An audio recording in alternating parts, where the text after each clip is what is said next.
Welcome to morning bulletin. ఇక వార్త వివరాల్లోకి వెళ్తే కోవూరు ఎంపీ శ్రీమతి వేమిరెడ్డి ప్రశాంతిరెడ్డి శ్రీ చెంగాలమ్మ అమ్మవారి ఆలయాన్ని దర్శించుకుని ప్రత్యేక పూజలు చేశారు. విజయదశమి పండుగ సందర్భంగా ఆమె ఆలయానికి వచ్చి అర్చకుల చేత పూజలు స్వీకరించి అమ్మవారి ఆశీస్సులు పొందాల్సిన అవకాశాన్ని పొందినందుకు సంతోషాన్ని వ్యక్తం చేశారు. ఈ సందర్భంలో ఆలయ అధికారులు అర్చకులు ఆమెకు గౌరవం స్వాగతం పలికారు. ప్రజల భద్రత, సమాజ సంక్షేమం కోసం దేవత ఆశీస్సులు అవసరమని ప్రశాంతమ్మ వివరించారు.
रोचनो रोचमानः शोभन शोभमानः कल्याणः श्रियमेव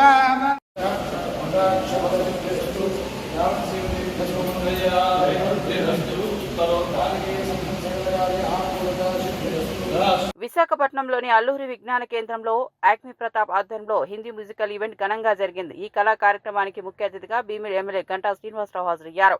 కార్యక్రమంలో miss Vizag 2025 doctor Sujana VIMS director Rambabu ఇతర ప్రముఖులు పాల్గొన్నారు. సంగీత ప్రదర్శనలతో పాటు నృత్యములు, సాంస్కృతిక అంశాలు ప్రేక్షకులను అలరించాయి. స్థానిక యువత, సంగీత అభిమానులు భాగస్వామ్యంగా ఈ కార్యక్రమంలో పాల్గొని ఉత్సాహభరిత వాతావరణాన్ని సృష్టించారు.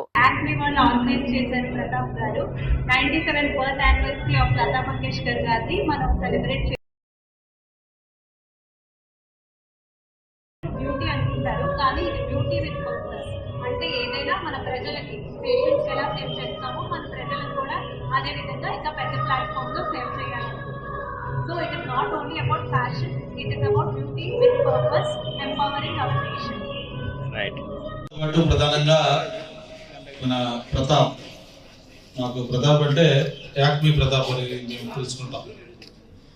నేను ఎంపీగా ఉన్నప్పుడు దగ్గర నుంచి కూడా అనేక ప్రోగ్రామ్స్ చేయటం, అయితే తను చెప్పినట్టుగా ప్రోగ్రామ్స్తో పాటు ఒక మెసేజ్ ఓరియంటెడ్ ఏ ప్రోగ్రామ్ చేసినా కూడా జస్ట్ లైక్ ఎంటర్టైన్మెంట్తో లిమిట్ చేయకుండా ఆ ప్రోగ్రామ్ ఒక పర్పస్ఫుల్గా చేయడంలో ప్రతాప్కి పేరు ఉంది. ఈరోజు కూడా ఇప్పుడే రాంబాబు గారు చెప్తా ఉన్నారు. ఇక్కడ రాంబాబు గారు ఏంటి మీకు ఇంట్రెస్ట్ అంటే, నాకు ఇంట్రెస్ట్ కంటే ఈరోజు డొనేట్ ఆర్గర్ అనే కాన్సెప్ట్ తీసుకున్నానండి, దానికోసం నేను వచ్చానని చెప్పారు. ఈరోజు ఇది లీడ్ ఆఫ్ ద అవర్, అది డొనేట్ ఆర్గర్ అనేది.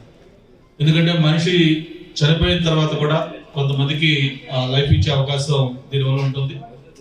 నేను ఒక రోజు ఫ్లైట్లో ట్రావెల్ చేస్తున్నప్పుడు నాకు పైలట్ అనౌన్స్మెంట్ వచ్చింది, ఇట్లా ఫ్లైట్లో ఒక ఆర్గాన్ ఇది అవుతా ఉంది, అందుకోసం అందరూ కూడా కొంచెం కోఆపరేట్ చేయడం చెప్పినప్పుడు ఒక రకమైన ఈ ఫీల్ అయ్యాం అందరం కూడా. అంటే ఒక ఆర్గాన్ ఒకటి వెళ్తుందంటే అది ఎక్కడో ఇంకొక మనిషికి లైఫ్ ఇస్తా ఉంది. ఒక కళ్ళు కావచ్చు, హార్ట్ కావచ్చు.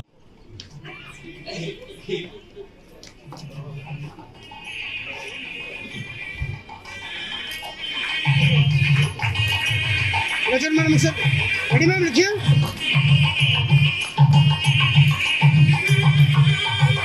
you.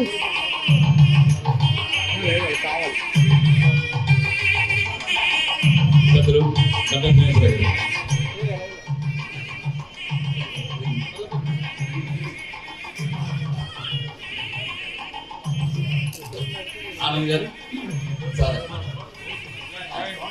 Join. And we have Miss Dr. Sujana is an assist.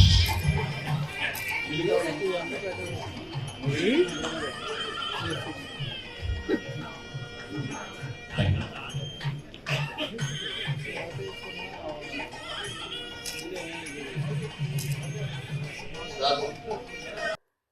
Vijayawada Indrakeeladri ఆలయంలో దసరా ఉత్సవాల ముగింపు వేడుకలలో కనకదుర్గమ్మ అమ్మవారి రాజరాజేశ్వరి అవతారంలో భక్తులకు విశేష దర్శనం అందించారు. ఉత్సవాల చివరి రోజైన ఆలయ ప్రాంగణం భక్తుల వల్ల గొప్పగా విడుదలైంది. ప్రత్యేక పూజలు, వేద ఆశీర్వచనాలతో భక్తులు ఆధ్యాత్మిక అనుభూతిని పొందారు. ఇందుకు తోడు ప్రేమికుల విషయంలో కృష్ణానదిలో వరదల పరిస్థితుల కారణంగా ప్లానిన తెప్పోత్సవం రద్దు చేయబడినట్లు దేవాదాయ శాఖ కమిషనర్ రామచంద్రమోహన్ ప్రకటించారు.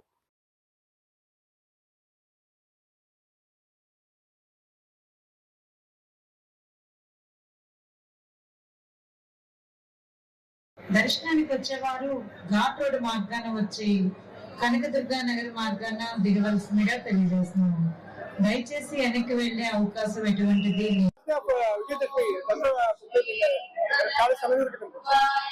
Every year, Dasara Navaratri Utsavams will be performed in a grand and traditional manner in Indrakeladri Ammavari Temple, Vijayawada, Andhra Pradesh. This year also, pilgrims are coming in a huge number, and the Devasthanam, in coordination with district administration and Endowment Department of Andhra Pradesh, have made elaborate arrangements for the visiting pilgrims. And till now, nearly 13 lakhs devotees have visited the temple and had darshan, convenient darshan. Priority was given to common public mainly. All arrangements were made for them. Nearly 1 lakh SFT shaded area was provided. 12,000 meters length queue lines were formed.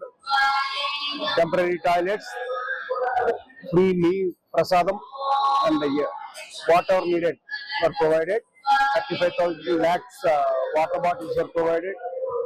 And since last 9 days, the festival was done on in a smooth and a successful manner. Today is the last day of Navaratri Utsavams, being Vijayadashami. Today we are expecting about 1,50,000 pilgrims. And now all queues are going on smoothly, and all devotees are having convenient darshan. I wish Vijayadashami Shubhakankshu to all devotees and the public. Sir, in regarding with the support from both sides, is there any comment? Actually, there is a flood in Krishna River, so the barrage gates were lifted and water flow is heavy. Hence, due to safety reasons, Teppotsavam is not being performed this year.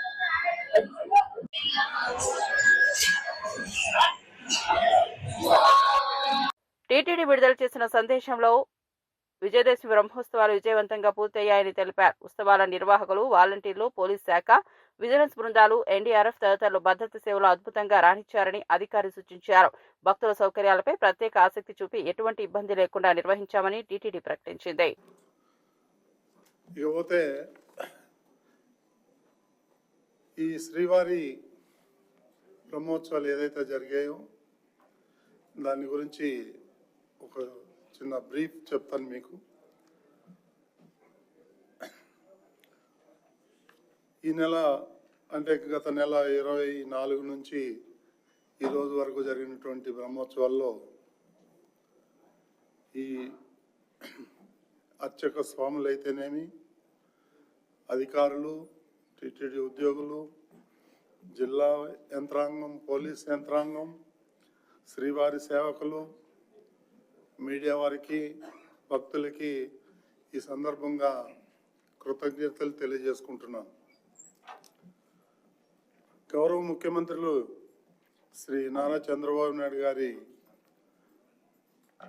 బ్రహ్మోత్సవాల్లో మొట్టమొదటి రోజున అంటే 24వ తారీఖు నాడు వారు రావటం, ఈ శ్రీవారికి పట్టు వస్త్రాలు సమర్పించడం కూడా జరిగింది. ఆ సందర్భంగా 2026 సంవత్సరానికి సంబంధించినటువంటి క్యాలెండర్లు అయితే ఏముంది, డైరీలు కూడా వారి స్వహస్తాలతో ఇనాగ్రేట్ చేయటం జరిగింది.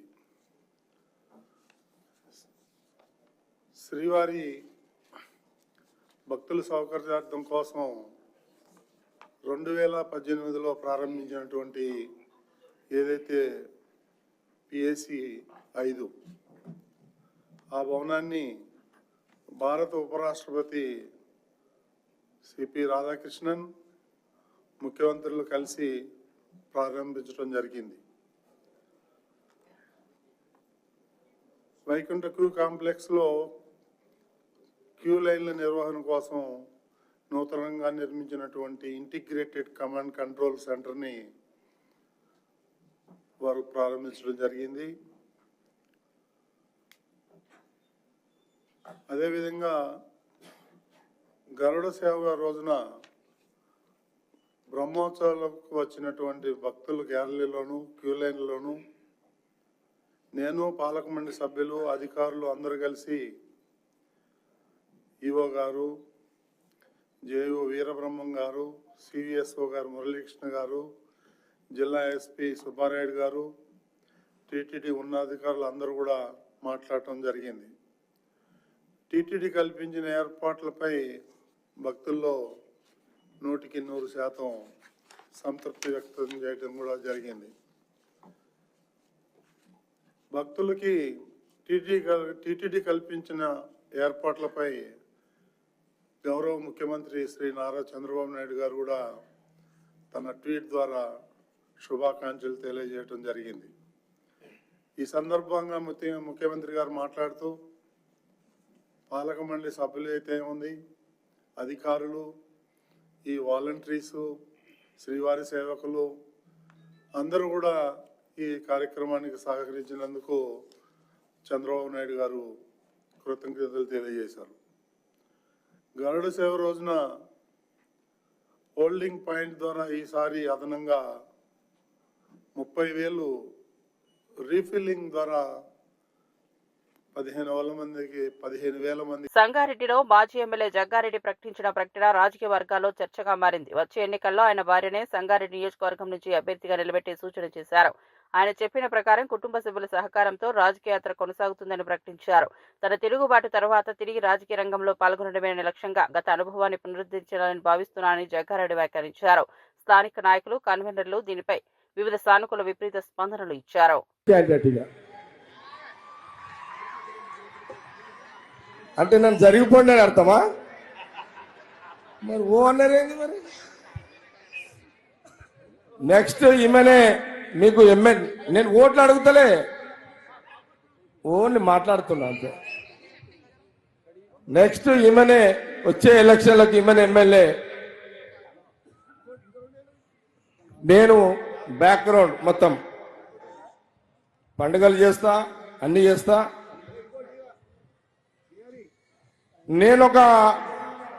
నా వయసు ఇప్పుడు 59. నేను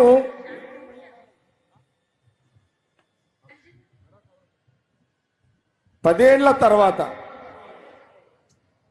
10 years మీరందరూ 3 సార్లు నన్ను ఎమ్మెల్యేగా గెలిపించారు.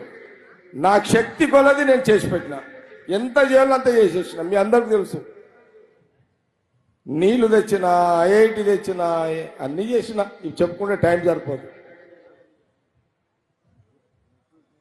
ఆ రోజు రాజశేఖర రెడ్డి గారి నుంచి మొదలుకుంటే రోషయ్య గారు, కిరణ్ కుమార్ రెడ్డి గారు, ఈరోజు కాంగ్రెస్ గవర్నమెంట్ ముఖ్యమంత్రి రేవంత్ రెడ్డి గారితో చేసి పెడతా. నేను ఒక 10 ఏళ్ల తర్వాత మళ్ళీ పోటీ చేస్తా, ఇప్పుడే పోటీ చేయక మీకు క్లారిటీ ఇచ్చేస్తున్నా మీ అందరికీ. ఇంకా 10 సంవత్సరాలకు నేను సంగారెడ్డి నియోజకవర్గం నుంచి ఎమ్మెల్యేగా పోటీ చేస్తా. అప్పటిదాకా నిర్మల మధ్యలో ఎవరు వస్తారో తెలియదు. మా చర్యాల అంజనేయులు కష్టకాలంలో పనిచేసిండు, ఆయనకు కూడా ఒక అవకాశం ఇవ్వాలి. కాబట్టి సంగారెడ్డి ప్రజలకు ఒక ఛత్తీస్గఢ్ బీజాపూర్ జిల్లాలో సంభవించిన పెద్ద ఎత్తున లొంగుబాటు ఘటనలో మొత్తం 103 మంది మావోయిస్టులు భద్రతా దళాల ఎదుట వంతర వ్యాఖ్యలతో ఆత్మసమర్పణ చేశారు. ఇందులో 23 మంది మహిళలు ఉండటం ప్రత్యేకం. అధికారులు తెలిపిన వివరాల ప్రకారం 49 మందిపై పెద్ద రివార్డు ప్రకటించినట్లు వెల్లడించారు. ప్రభుత్వం పునరావాస సామాజిక సమీకరణ విధానంతో ఒక్కొక్కరు 50,000 నగదు సహాయంగా అందించి పునర్నిర్మాణ కార్యక్రమాలను ప్రారంభించింది.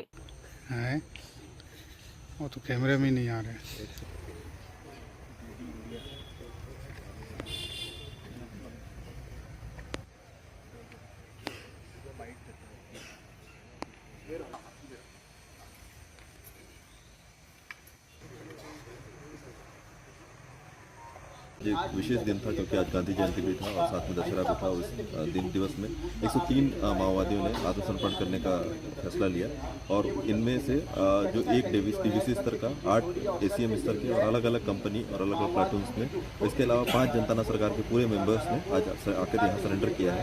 इन पर कुल 1 करोड़ 6 लाख का इनाम था जो आज यहाँ इनामी नक्सली आज सरेंडर किए हैं। इस प्रकार बीजापुर में अगर देखेंगे तो 1 जनवरी 2024 से लगभग 599 नक्सलियों ने आत्मसमर्पण किया।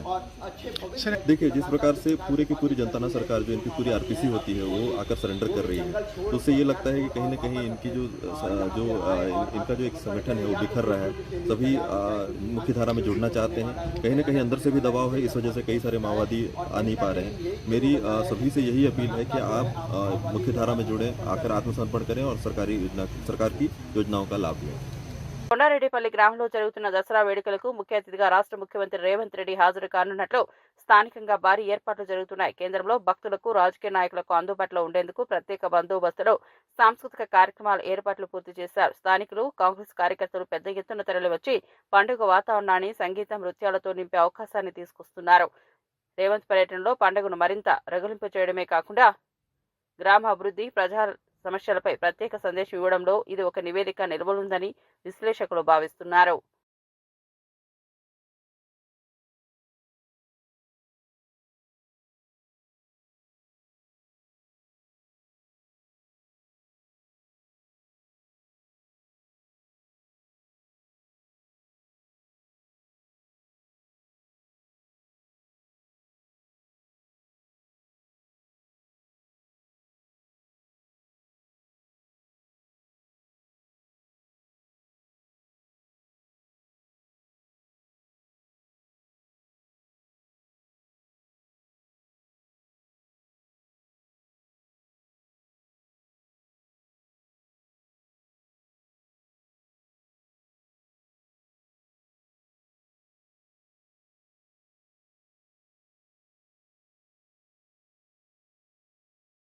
తిరుమల శ్రీవారి సాలకట్ల ఉత్సవాలు సెప్టెంబర్ 24 నుంచి అక్టోబర్ 2 వరకు ఘనంగా నిర్వహించారు.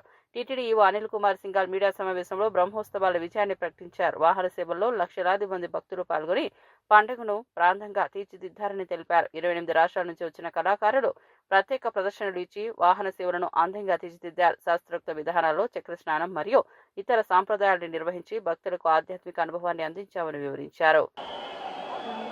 తిరుమల పవిత్రతని కాపాడుకుంటూ వైభవంగా నిర్వహించాలని దిశానిర్దేశం చేయడం జరిగింది. దానికి అనుగుణంగానే టీటీడీ బోర్డు అవసరమైనటువంటి నిర్ణయాలు ఇవన్నీ కూడా తీసుకున్నారు. ఆ నిర్ణయాల మేరకు అధికార యంత్రాంగం అందరూ కూడా దాదాపు గత 3 నెలల నుంచి ఇంజనీరింగ్ వర్క్స్ ఇవన్నీ కూడా పూర్తి చేసుకోవడం, బ్రహ్మాండంగా విద్యుత్ దీపాలంకరణలు, పుష్పాలంకరణలు ఇవన్నీ కూడా ఏర్పాటు చేసుకోవడం, వస్తున్న వంటి లక్షలాది మంది భక్తుల కోసం వసతి సౌకర్యం కానీ, అన్నప్రసాదాల సౌకర్యాలు కానీ, మెడికల్ పరంగా ఏమైనా ఇబ్బంది ఉంటే ఆ ఫెసిలిటీస్ ఇవన్నీ కానీ అన్నీ కూడా ఏర్పాట్లు పూర్తి చేయడం జరిగింది. మరి ముఖ్యంగా జిల్లా అధికారి యంత్రాంగంతో కోఆర్డినేషన్లో పకడ్బందీ సెక్యూరిటీ బందోబస్తు ఇవన్నీ కూడా ఏర్పాటు చేసుకున్నాం. వస్తున్నటువంటి భక్తులకి ఎక్కడా కూడా రవాణా సౌకర్యాలు కానీ పార్కింగ్లో ఉన్నటువంటి పార్కింగ్ ప్లేసెస్ అన్నీ కూడా ఏర్పాటు పూర్తి చేసుకోవడము, పార్కింగ్ కాకుండా కింద తిరుపతిలో అదనపు పార్కింగ్ ఏర్పాటు చేసుకొని వెహికల్ మూవ్మెంట్లు కూడా ఎటువంటి ఇబ్బంది లేకుండా ఏర్పాటు చేసుకోవడం జరిగింది.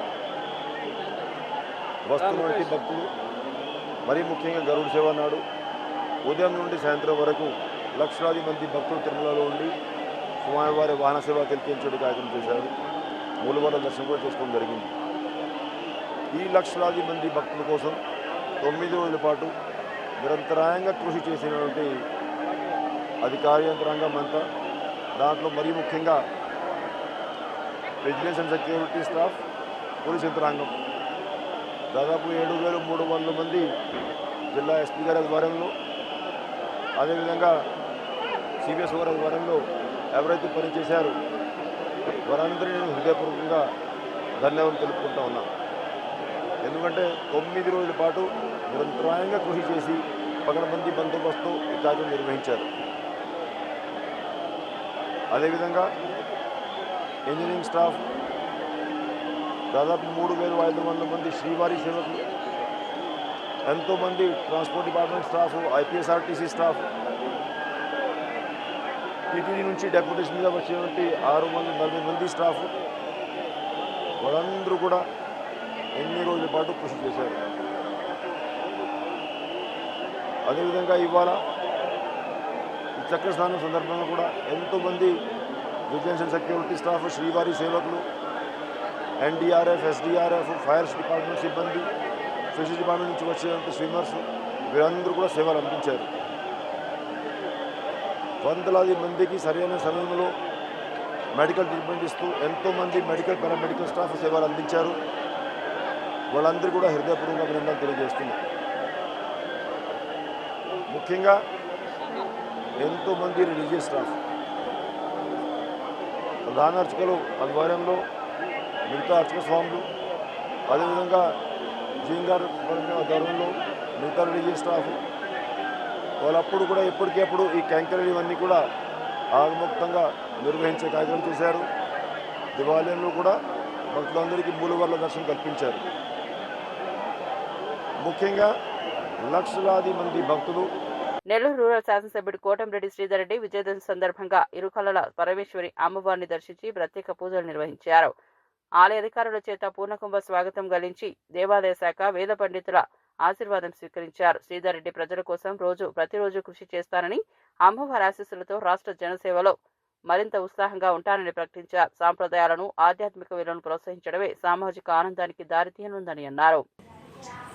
ఈ విజయదశమి పర్వదినాన నెల్లూరు గ్రామదేవత ఇరుకడల పరమేశ్వరి అమ్మవారిని కుటుంబ సమేతంగా దర్శించుకుని అమ్మవారి ఆశీస్సులు, ఆ యొక్క పూజారుల ఆశీస్సులు తీసుకుని ఈ సందర్భంగా ప్రజలందరికీ మంచి జరగాలని, అందరికీ మేలు జరగాలని, ఈ నెల్లూరుపై గ్రామదేవత ఇరుకడల పరమేశ్వరి అమ్మవారి ఆశీస్సులు ఎప్పటికీ ఉండాలని చెప్పని కోరుకుంటూ 10 మందికి మేళ్లు చేసే విధంగా, 10 మందికి సాయం చేసే విధంగా, ప్రజలందరికీ కనీసపాటి అవసరాలు తీర్చే విధంగా ఒక మంచి కార్యక్రమాల్ని చేసే విధంగా అమ్మవారి ఆశీస్సులు ఎప్పుడూ ఉండాలని అమ్మవారిని ప్రార్థిస్తూ ప్రజలందరికీ కూడా విజయదశమి శుభాకాంక్షలు.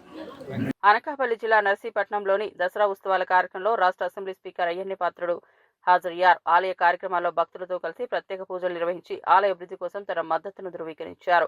భక్తి, సంప్రదాయం, సాంస్కృతిక వైభవాలు నిలుపుకోవడమే ఉత్సవాల ప్రధాన పరాకాష్ట అని పేర్కొన్నారు. తమ అధికార పరిధిలో ఆలయాల అభివృద్ధికి సదా కట్టుబడి ఉంటారని స్పష్టం చేశారు. మన రాష్ట్రం పైన, మన ప్రజల పైన, మన అందరిపైన ఉండాలని చెప్పి మనస్ఫూర్తిగా కోరుకుంటున్నాను. రెండో విషయం ఏంటంటే, అమ్మవారి గుడి ఏ ముహూర్తాన్ని కట్టామో తెలియదు, కానీ ఆ రోజు నా చేతి మీదుగా శంకుస్థాపన చేశాను. అమ్మవారి ఆశీస్సుతో మేము ఎవరు ఊహించలేదు ఇంత బ్రహ్మాండంగా అమ్మవారు పండుగ జరుగుతాయని. కమిటీ వాళ్ళు కూడా చాలా బ్రహ్మాండంగా చేస్తున్నారు. రోజు అడుగుతున్నాను ఎలా జరుగుతుందని అడుగుతున్నాను. ఈ దసరా ఉత్సవాలు ఈ 10 రోజులు కూడా పూజలే కాకుండా అన్నదానం కూడా పెట్టారు. ఈ 10 రోజుల్లో 25,000 మంది పూజ చేస్తారు. తక్కువ కాదు. 10 రోజుల్లో అమ్మవారి పూజ దగ్గర ప్రసాదం 25,000 మంది పూజ చేస్తారు. కమిటీ వాళ్ళకి, పూజారులకి, అలాగే గవర్నమెంట్ పెద్దలు ఆఫీసులు వచ్చారు, వాళ్ళందరికీ కూడా ప్రభుత్వం తరఫున నాకు ధన్యవాదాలు తెలియజేస్తాను. అలాగే భక్తులు కూడా ఈ సంవత్సరం నేను చూశాను.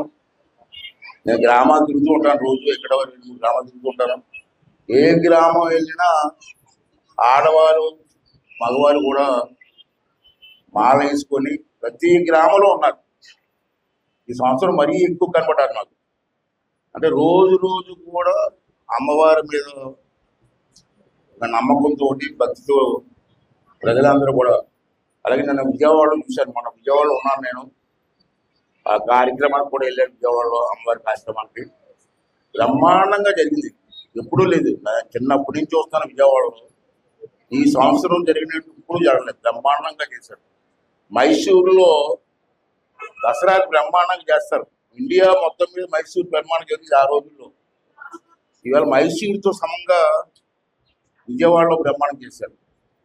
అంటే రోజు రోజు ప్రజల్లో భక్తిభావం పెరిగి అమ్మవారికి అంకిత భావంతో పనిచేస్తున్న సందర్భాలు మనం కళ్ళారు చూస్తున్నాం. ఇక నా గురించి చెప్పాలంటే మీకు తెలిసిందే, చెప్పాల్సిన లేదు. అయితే నాకు ఉన్న అదృష్టం ఏంటంటే, మరి భగవంతుడి దయ వల్ల ఇదే నర్సీపట్నంలో ఈ అమ్మవారికి శంకుస్థాపన చేసింది నేనే. ఆ అదృష్టం నాకే దక్కింది. దాంతో గొడవలు అయిపోయారు. విజయవాడ కార్నివల్లో ముఖ్యమంత్రి నారా చంద్రబాబు నాయుడు మాట్లాడుతూ, విజయదశమి రోజున మనసులో చేసే సంకల్పం బలంగా ఉంటే అది ఖచ్చితంగా నెరవేరుతుందని ప్రజలకు సందేశం ఇచ్చారు. చెడుపై మంచి గెలిచే ధైర్యాన్ని, మాయ మార్గాన్ని ఎంచుకొని ప్రజల సంక్షేమానికి కృషి చేయాలని ఆయన పిలుపునిచ్చారు. రిఫార్మ్ ఒకప్పుడు 6-7 స్లాబ్లు ఉండేటివి, చాలా కాంప్లికేటెడ్ ఉండేది. ఈరోజు అన్నీ తీసేసి సరళీకృతం చేసి 2 స్లాబులు తీసుకొచ్చారు, 5, 18. అందరూ అనుకున్నారు ఆదాయం తగ్గిపోతుందని. నాకు ముందే నేను చెప్పాను ఆదాయం తగ్గదనుకున్నాం. ఈరోజు పర్చేసింగ్ కెపాసిటీ పెరిగింది. ఈరోజు దసరా నుంచి దీపావళి కాకుండా అన్ని పండుగలు బ్రహ్మాండంగా చేసుకునే పరిస్థితికి వచ్చిందంటే ఇది నిజమైన రిఫార్మ్. రిఫార్మ్ అనేది డబ్బులుండే వాళ్ళ కోసమే కాదు, ప్రతి ఒక్కరికి మెరుగైన జీవన ప్రమాణాలు రావాలి. ఎలక్ట్రానిక్ వస్తువుల దగ్గర నుంచి నిత్యావసర వస్తువులు కానీ, ఇంకా కామన్ మ్యాన్కు కానీ, మిడిల్ క్లాస్ వాడేటన్నీ కూడా ధరలు తగ్గితే దానివల్ల ఎకానమీ అభివృద్ధి అవుతుంది. అలాంటి నిర్ణయం చేశారు. ఇలాంటి సమయంలో అవి కూడా మాట్లాడుకుంటూ ఎక్కడికక్కడ ఒక మంచి ఉద్దేశంతో పెట్టిన ఈ రిఫార్మ్స్ అన్నీ కామన్ మ్యాన్కి చేరవేయడంలో మనందరం కూడా ముందుకు పోవాల్సిందిగా మిమ్మల్ని అందరినీ కోరుకుంటూ, ఇలాంటి అవేర్నెస్ ఇంకా పెట్టుకోవాల్సిన అవసరం ఉంది. ఒకటే మీరు గుర్తుపెట్టుకోవాలి, ఈరోజు విజయదశమి. మనసులో సంకల్పం చేస్తే ఆ సంకల్పం ఆటోమేటిక్గా సాధించే అవకాశం వస్తుందని చెప్పి నేను మీకు తెలియజేసుకుంటూ, ఇంత మంచి రోజున ఇంత మంచి ప్రోగ్రాం పెట్టినట్టు మాధవ్ గారిని మరొక్కసారి బులెటిన్ అప్డేట్స్ మరో బులెటిన్లో మళ్ళీ కలుద్దాం.